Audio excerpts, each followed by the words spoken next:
एक मित्र ने पूछा, दादा, जैसे हर देश में दूसरे देश के लोगों का प्रवेश उनके वीज़ा के आधार पर होता है, उसी तरह संसार में आने के लिए भी परमात्मा को वीज़ा देना चाहिए, जिससे हर आदमी यहाँ अपनी मनमानी ना करने पाए।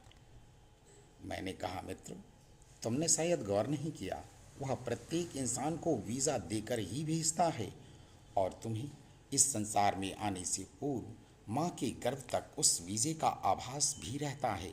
पर क्योंकि परमात्मा कोई व्यक्ति या वस्तु तो है नहीं जो कागज़ देकर भेजेगा, वह तो तुम्हारी पूर्ण चेतना का परम एहसास है।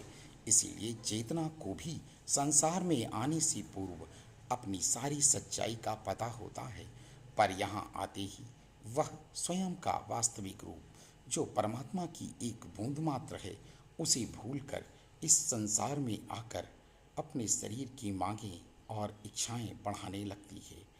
वह यह भूल जाती है कि उसका यहाँ पर एक वीज़ा निर्धारित है। वह यहाँ सिर्फ देखने, घूमने और परमात्मा की सृष्टि का आनंद लेने के लिए आए, यहाँ कब्जा करने के लिए नहीं।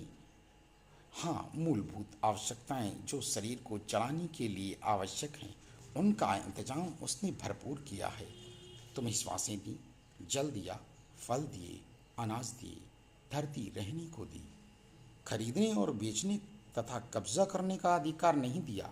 ठीक उसी तरह जब तुम किसी दूसरे देश में जाते हो तो सिर्फ देख, घूम और आनंद ले सकते हो, वहाँ कब्जा नहीं कर सकते, नहीं तो सज़ा हो सकती है।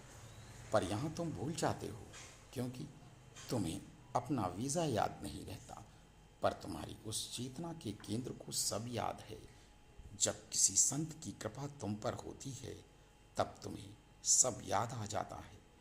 पर यदि कृपा नहीं होती तो तुम यहाँ मनमानी करके अनेक सजाएं भी भुगतते हो, जो तुम्हें परमात्मा के द्वारा दी जाती हैं, पर तुम फिर भी समझ नहीं पाते।